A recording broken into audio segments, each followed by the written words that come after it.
కలుగును గాక.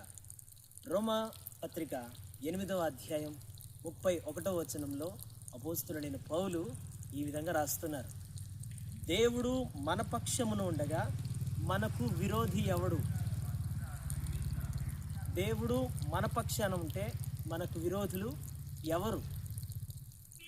దేవుడు నీ పక్షమున ఉంటే, నా పక్షమున ఉంటే, మనందరి పక్షముగా దేవుడు కానీ నిలబడితే మనకు విరోధులు ఎవరు లేచినా, అది ఏదైనా కావచ్చు, మనుషుల రూపకంగానైనా కావచ్చు, సమస్యల రూపకంగానైనా కావచ్చు, శ్రమల రూపకంగా అయినా కావచ్చు, పరిస్థితుల మూలంగా అయినా కావచ్చు, అది ఏ విధంగా అయినా కావచ్చు, మనల్ని బాధించేది అది ఒక శత్రువు.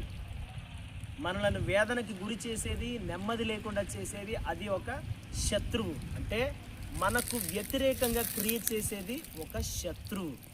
అయితే నా ప్రభు అనగా మన దేవుడు, మనం ఆరాధిస్తున్న మన ప్రభువు మన పక్షంగా నిలబడితే మనకు విరోధంగా, మనకు వ్యతిరేకంగా మన మీదకి లేచుచున్న శత్రువు పూర్తిగా అణగగొట్టబడతారు. విజయము మనకు వరిస్తుంది. మన దేవుడు విజయశీలుడై ఉన్నాడు, జయవీరుడై ఉన్నాడు, ఓటమి ఎరుగని దేవుడై ఉన్నాడు. కాబట్టి ఆయన మన పక్షముగా ఉండాలని కోరుకుందాం. ఆయన మన పక్షముగా నివసించాలని కోరుకుందాం. ఆయన మన పక్షముగా మనకు విజయము అనుగ్రహించాలి అని మనం కోరుకుందాం. తద్వారా అన్ని పరిస్థితుల మీద మనం విజయం సాధించి నెమ్మది పొందగలుగుతాం. మనుషులు మన పక్షముగా ఉంటారో లేదో మనకు తెలియదు.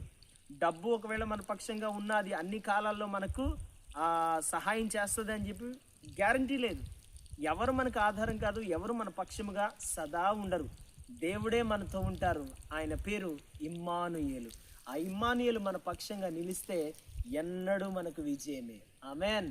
Praise the Lord. హల్లెలూయా. దేవుడు మిమ్మల్ని ఆశీర్వదించును గాక.